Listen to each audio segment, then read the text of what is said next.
up watching Kobe Bryant, a champion.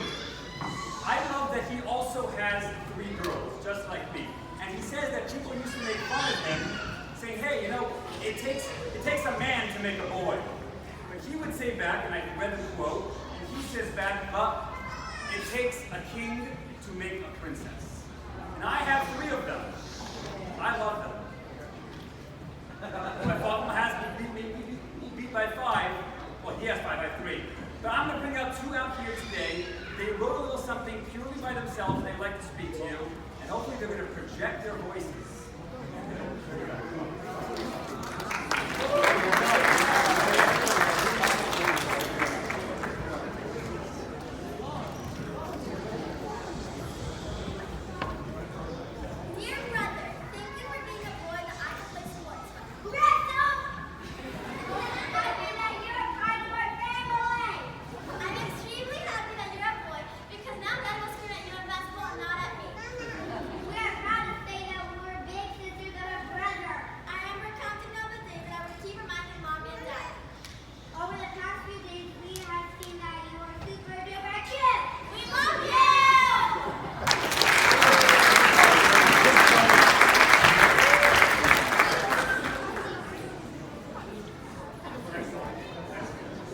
Tough act to follow.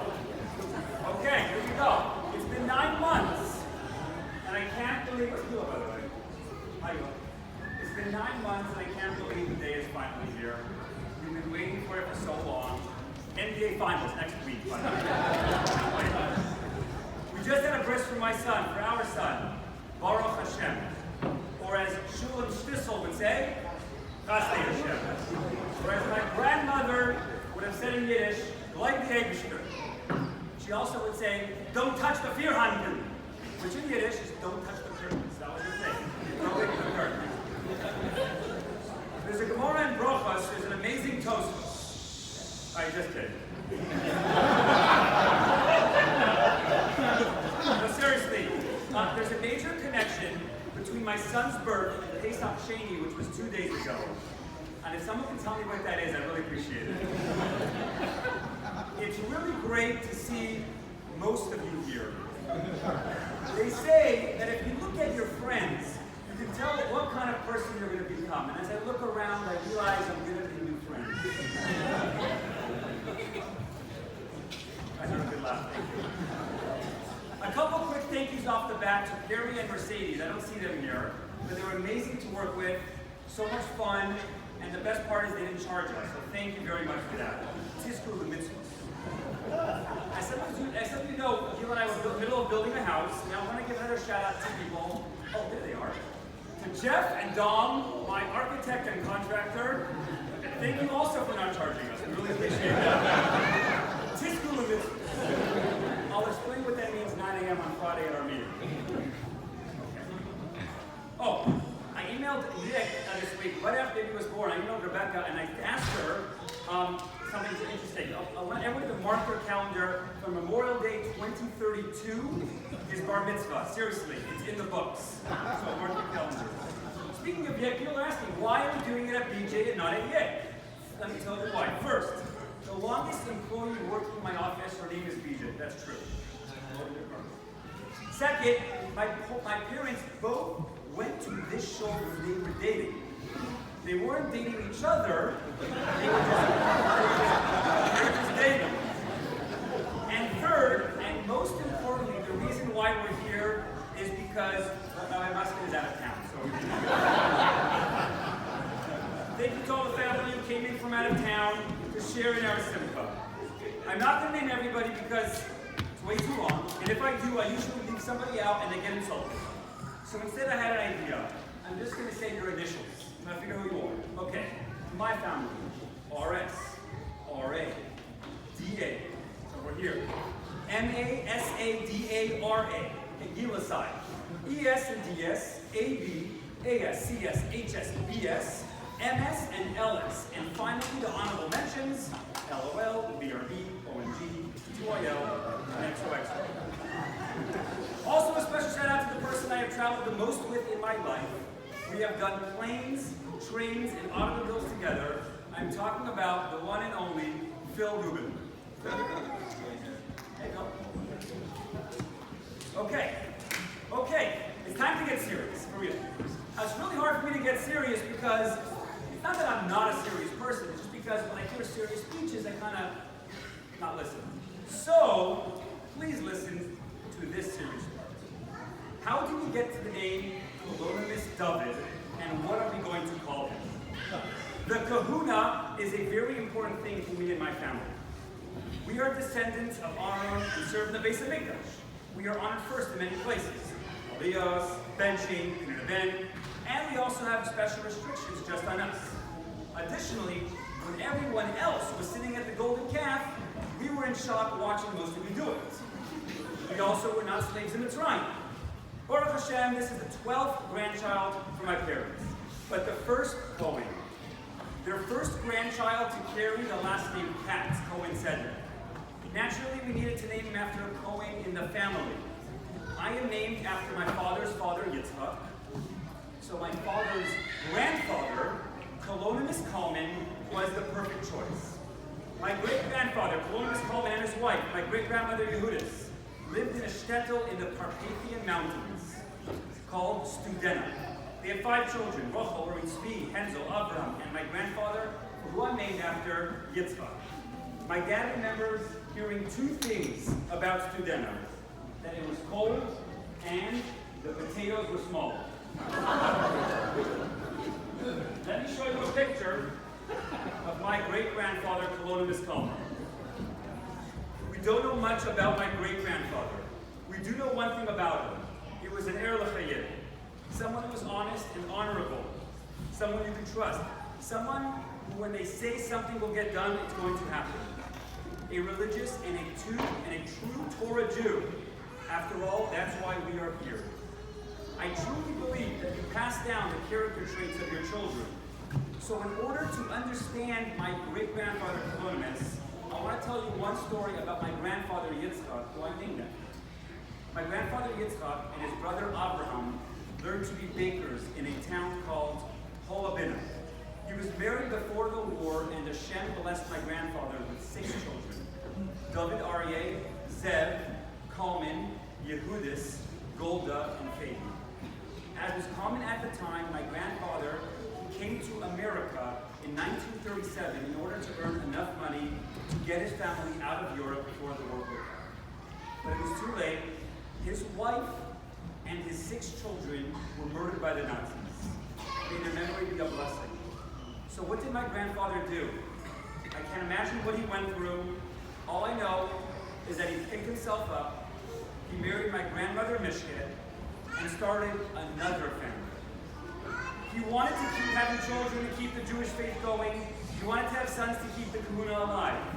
They had my father, and soon after Uncle Richie. I know 100% that my grandfather got his drive from his father, Colonimus, who we are so proud to name our son after. How did we come up with the middle name David, or David? Both my mother's father and Gila's father's father were both named David. And while both had very different upbringings, they share similar talents and qualities. And let me tell you about that. My mother's father, David,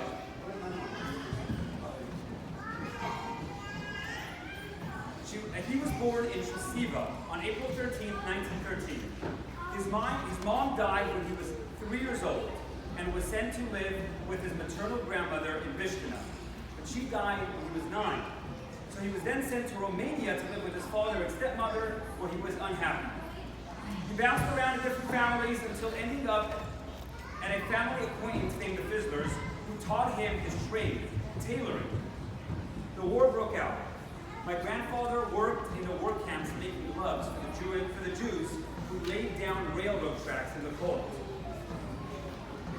Gila's father's father, David, was born in Baltimore, Maryland in December of 1924. He was an excellent student and was taken under the wing of his grandfather, Rav Yitzchak Chanoch Schumann, and became a lifelong chaver with Machoil Forschlager.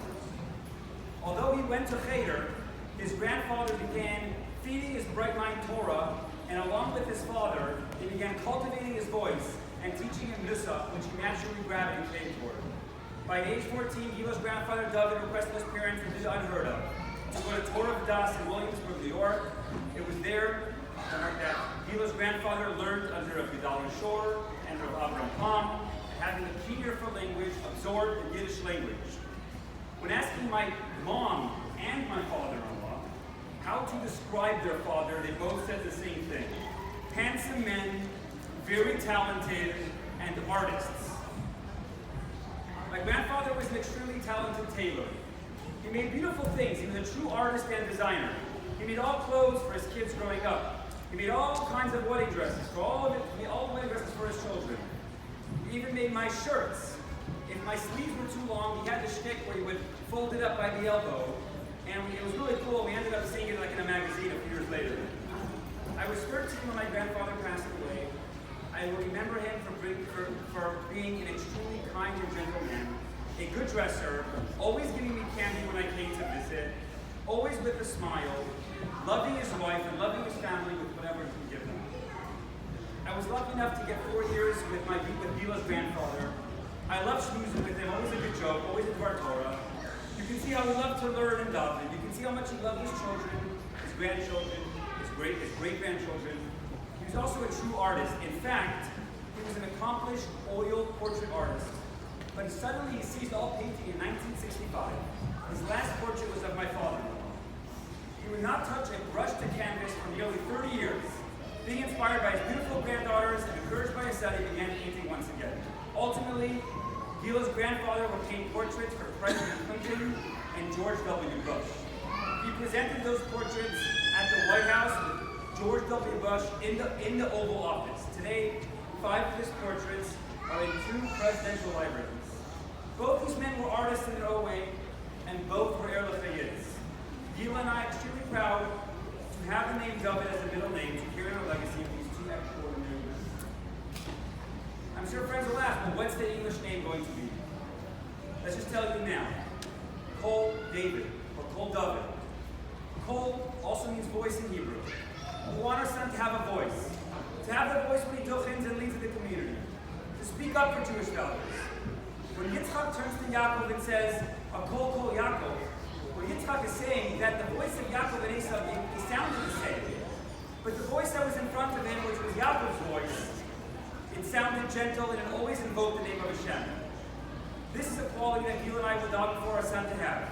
Someone who uses his call in the right way, like his great-great-grandfather Tolomis and his great-grandfather's David.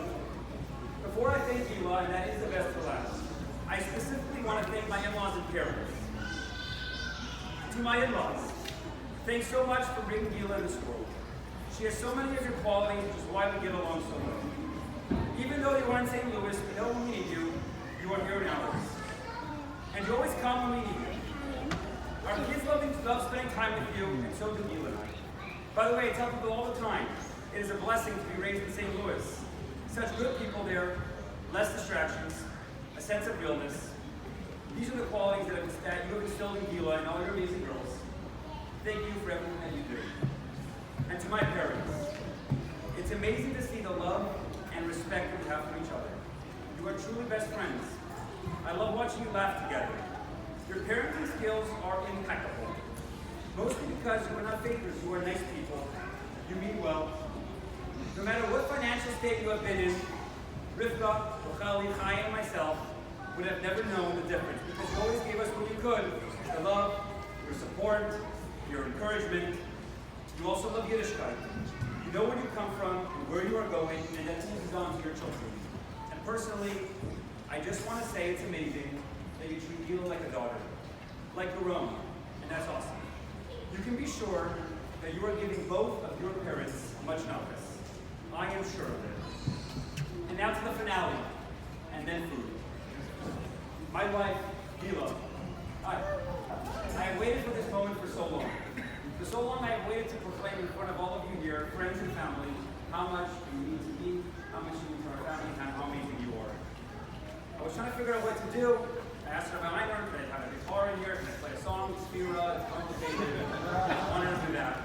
But I did mention a cappella is okay. But I'm going to do something a little different. If you give me 30 seconds just to set up, hold your spot. This is just for Gila. Let me set it up.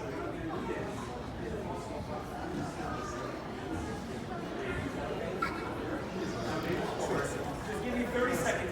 I'm usually really prepared. The problem is I was very distracted with no one going on. I would usually have everything ready.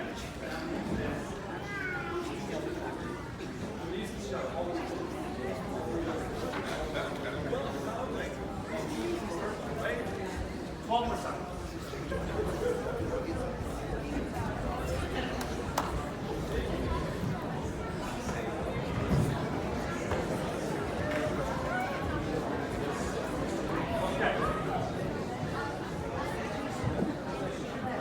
Now, I was trying to figure out what to do, and it was actually my brother-in-law, Michael Snake, who's here from Tel Aviv. He has no idea what I'm doing.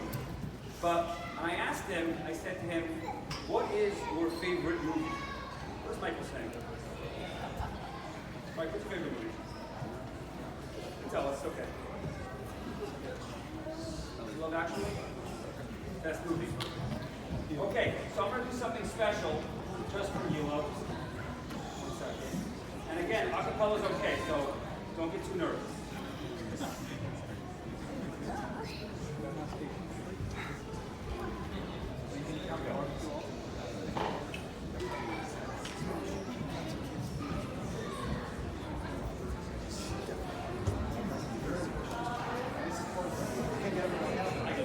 And the reason I'm doing this, let me just say, is when I started to put pen to paper, I realized this is the truth.